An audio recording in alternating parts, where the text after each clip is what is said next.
In this tutorial, we're going to do the worksheet that we did in class on August 28, 2012. And what we have are wheat prices that occurred in the Gulf of Mexico ports, and we have it from 1974 to 2007.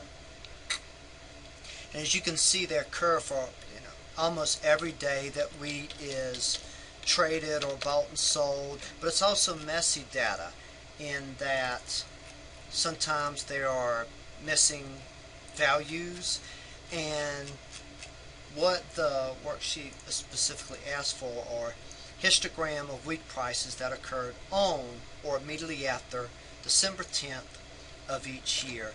And there are some years like 1977, I believe, when there is no December 10th. Yeah, 1977 goes from December 9th to December 12th. And to accomplish this, first we need to pull out from all those data just the prices that occurred on or immediately after December 10th, and pull those data out and make a histogram of it. And to do that, we're going to use the data filter tools, the data sort tools, if statements, and statements, and the histogram tool.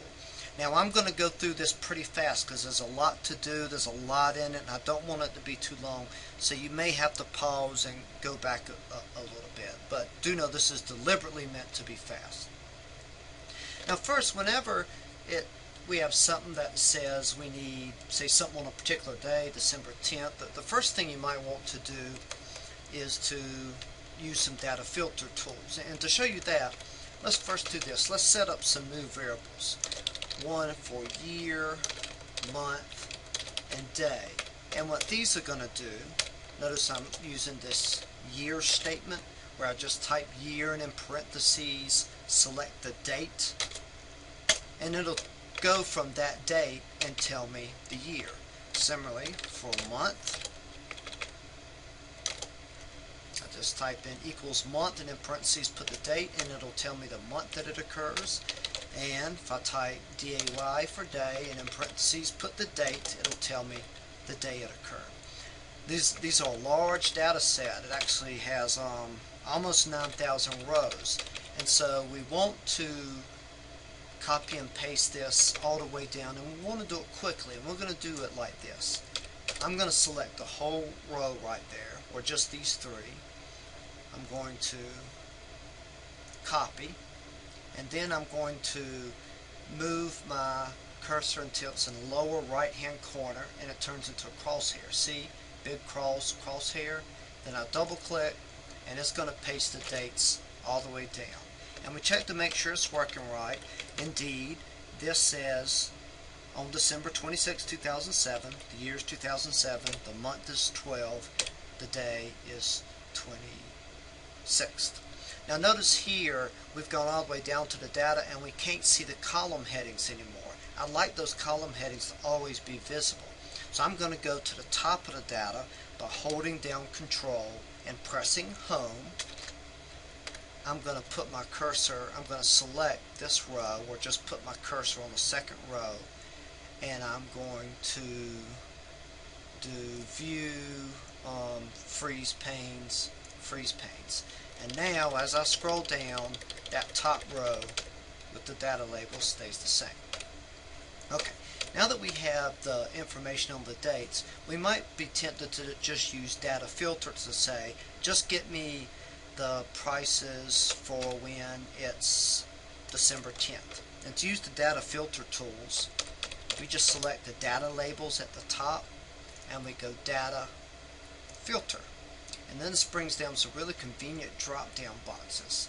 What I'm going to do, I'm going to go month and then say, instead of selecting all the months, I just want December.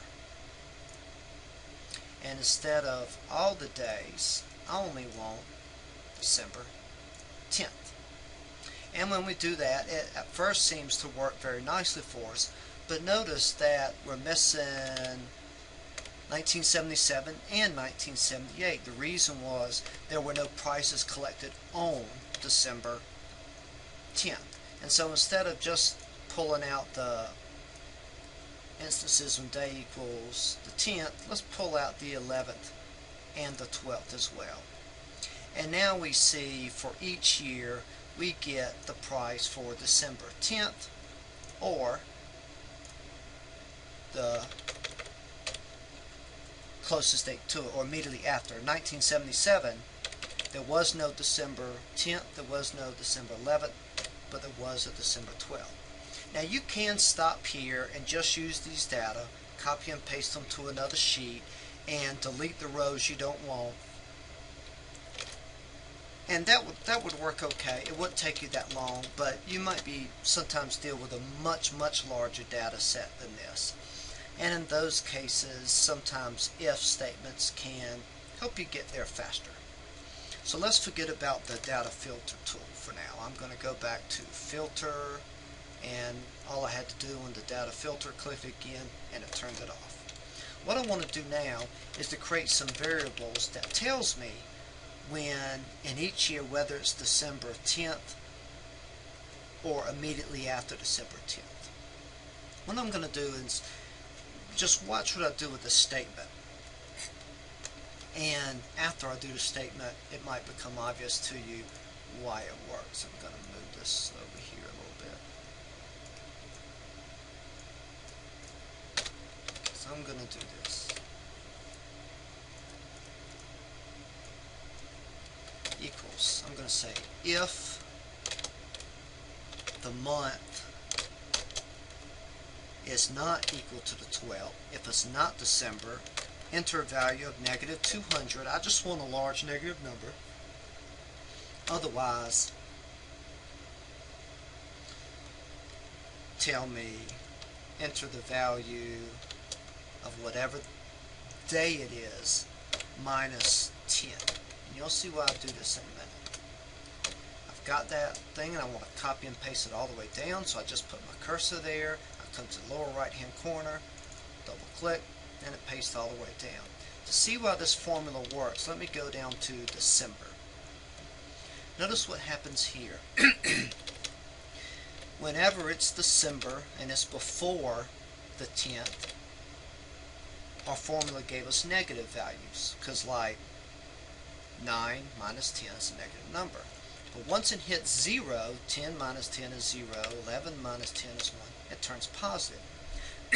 What this gives us, this is a variable that tells us whenever it goes from negative to positive, it's either December 10th or the day immediately after. I'll show you another reason why it works. Come down to, let's go to 1977.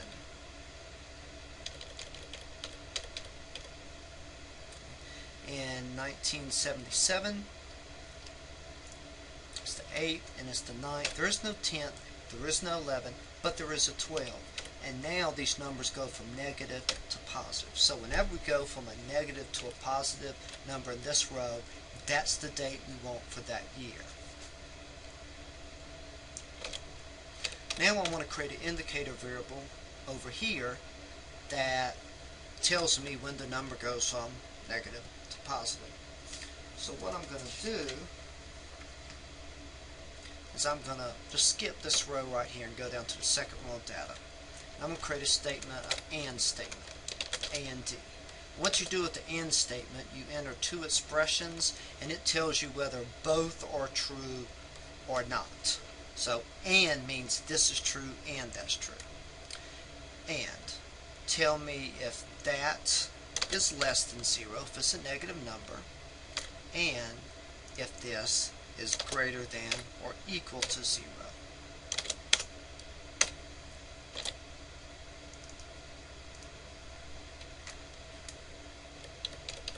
Again, let's go to December to see how this works.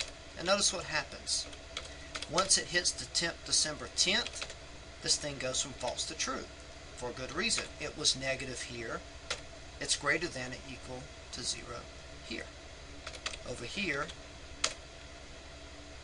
one's not negative, but the other is non-negative. So this true is going to tell me for each year the particular price I want. And again, because it helps us see this, let's go to 1977.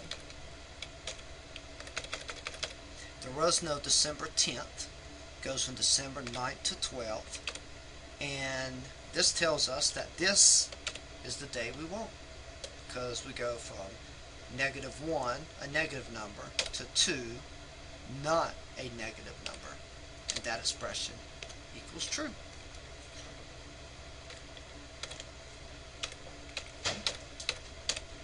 And then next we can just create an indicator variable that tells us when something is true or false. So I'm just going to do this. I'm going to put equals.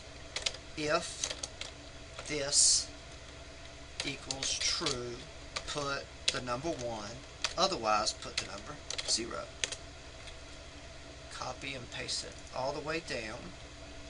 And if we did it right, this thing equals 1 for the days we want, December 10th or immediately afterwards. And then it equals 0 elsewhere. So now what we can do, we can just sort these data according to this indicator variable. I'm going to name this thing indicate. And for reasons you'll see in a minute, I'm going to copy it. So I selected the whole thing by starting at the top, holding down Control, holding down Shift, and pressing the down arrow. That selected everything. I'm going to copy, and then I'm going to paste special. I'm going to paste the values for reasons I hope you'll see in a minute.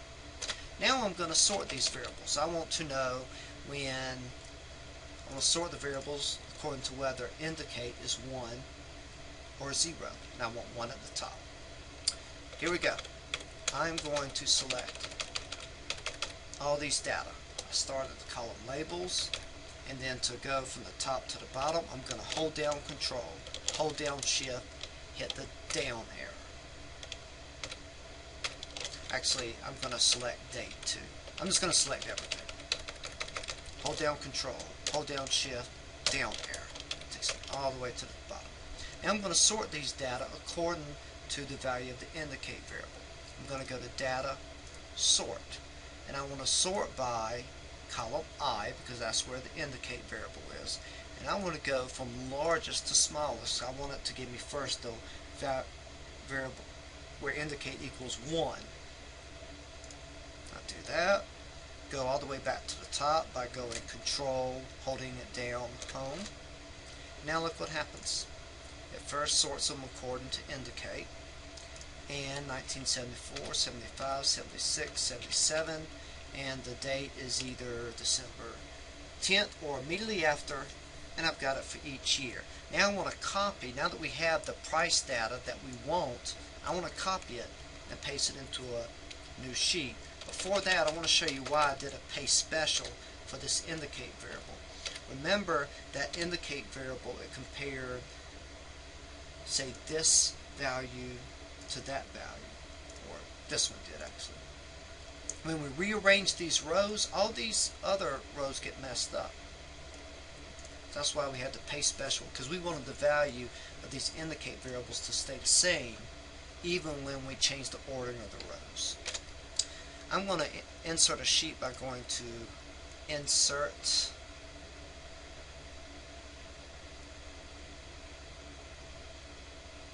I don't see it here. I usually do it down at the bottom just by pressing Insert Sheet. Now I'm going to go back to my original sheet, and I'm going to select all the price data for where the indicate variable equals 1. Copy.